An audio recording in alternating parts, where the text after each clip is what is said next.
महिला दिनानिमित्त राज्य सरकारने मोठी घोषणा केली आहे। मुलांच्या नावापुढे आता आईचंही नाव लागणार आहे। महिला दिनाच्या निमित्ताने शासनाच्या वतीने नवीन महिला धोरण हे जाहीर करण्यात आले। महिला दिनाचं निमित्त साधून राज्य सरकारच्या वतीने नवीन महिला धोरण हे जाहीर केलेलं आहे। पूर्वी मी माझं नाव देवेंद्र गंगाधरराव फडणवीस सांगायचं, आता माझं नाव देवेंद्र सरिता गंगाधरराव फडणवीस असं माझं नाव असेल। आईचं नाव देखील वडिलांच्या नावासोबत पाठीमागे लागणार आहे। हा निर्णय आपण या ठिकाणी घेतला असं देखील त्यांनी स्पष्ट केले। आता मुलांच्या नावापुढे आईचंही नाव लागणार आहे। शासनाच्या वतीनं नवीन महिला धोरण जाहीर करण्यात आलं आहे। महिला दिनाचं औचित्य साधून अत्यंत महत्त्वाचा असा हा निर्णय आता महिलांच्या सन्मानार्थ घेण्यात आलाय।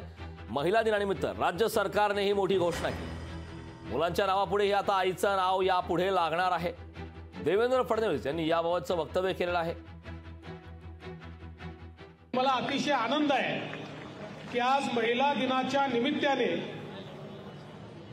आपण राज्य सरकारच्या वतीनं नवीन महिला धोरण जाहीर केलं आहे। आणि आता या महिला धोरणानंतर पूर्वी मी माझं नाव देवेंद्र गंगाधरराव फडणवीस सांगायचो, आता माझं नाव असेल नमस्कार मी देवेंद्र सरिता गंगाधरराव फडणवीस। आता आईचं नाव देखील आपल्या वडिलांच्या नावासोबत आपल्या नावाच्या पाठीमागे लागणार आहे। हा निर्णय आपण या ठिकाणी घेतलेला आहे। लोकशाही मराठी ऐका, पहा, जागरूक रहा।